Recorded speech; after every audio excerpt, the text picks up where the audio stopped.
तो हेलो दोस्तों, कैसे हैं आप लोग। आज का हमारा टॉपिक रहने वाला है जो फ्रिज के अंदर हम लोग कैपिलरी यूज करते हैं, तो उस कैपिलरी का साइज कितना होता है, मतलब लंबाई कितनी होती है उस कैपिलरी की, और उस कैपिलरी का व्यास कितना कितना होता है, ये हम लोग आज जानने वाले हैं। तो चलिए मैं आज आपको इस टॉपिक में समझाता हूँ, बताता हूँ बहुत ही अच्छे तरीके से। हर चीज को सुनिएगा। जो आपके फ्रिज के अंदर कैपिलरी यूज की जाती है वो आपकी कई टाइप की आती है, कई नंबर की आती है।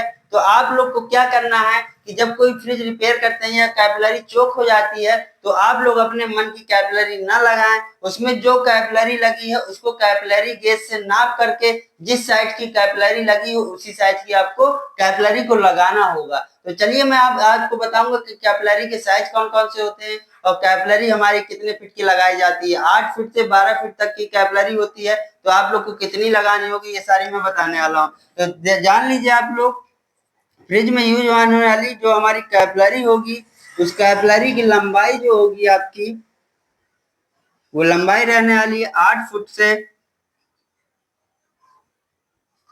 12 फुट तक। आप लोग नोट कर लीजिएगा, 8 फीट से 12 फीट तक।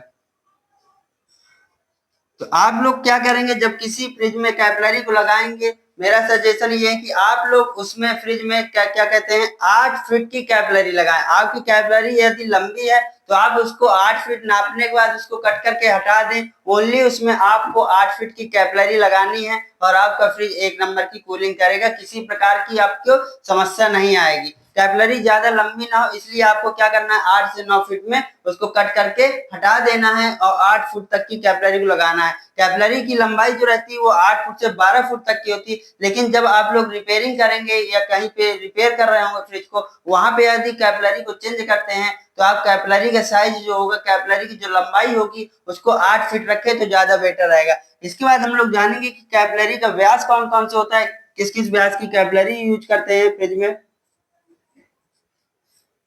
कैपिलरी के व्यास हम लोग देखेंगे। कैपिलरी का व्यास जो होगा हमारा वो होने वाला है 0.2 mm।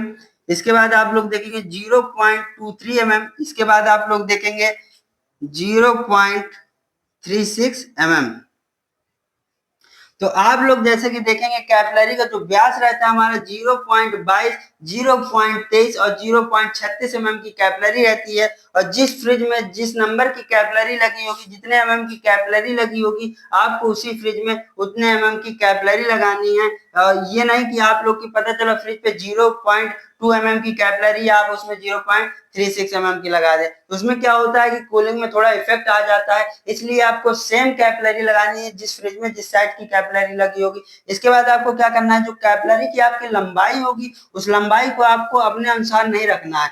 एक उसकी फिक्स वैल्यू होती है। जैसे कि हमारी 8 फीट से 12 फीट तक की कैपिलरी आती है, तो आप लोग अगर 8 फुट तक की कैपिलरी लगाते हैं तो बढ़िया एक नंबर का कूलिंग करता है और परफेक्ट तरीके से हमारा फ्रिज चलता है। यदि आप उससे थोड़ा ज्यादा कर देते हैं तो थोड़ा हल्का फुल्का हिचकिचाहट होता है। इसलिए आप लोग क्या करें कि 8 फुट तक की लगाएं तो ज्यादा सही रहता है, क्योंकि फील्ड में हम लोग 8 फुट से ज्यादा नहीं लगाते हैं। तो मेरा सजेशन यही रहेगा कि आप लोग भी उसमें 8 फीट तक की ही कैपिलरी का लेंथ रखें। तो आज का वीडियो जैसे कि मैंने आपको समझाया कि कैपिलरी का साइज कौन कौन सा होता है और कैपिलरी हमें कितने फीट तक की आती है और कितने फीट तक की हमें लगानी चाहिए। मार्केट से आप लोग कैपिलरी लेंगे तो पैकेट में भी आती है और कुछ कैपिलरी जो होती है वो खुले में भी मिल जाती है फीट के अनुसार। तो आप लोग को जौन सी अच्छी लगे आप लोग वो लगा सकते हैं। तो आज के वीडियो को हम लोग यहीं से समाप्त करते हैं। वीडियो देखने के लिए आप लोग का बहुत बहुत धन्यवाद।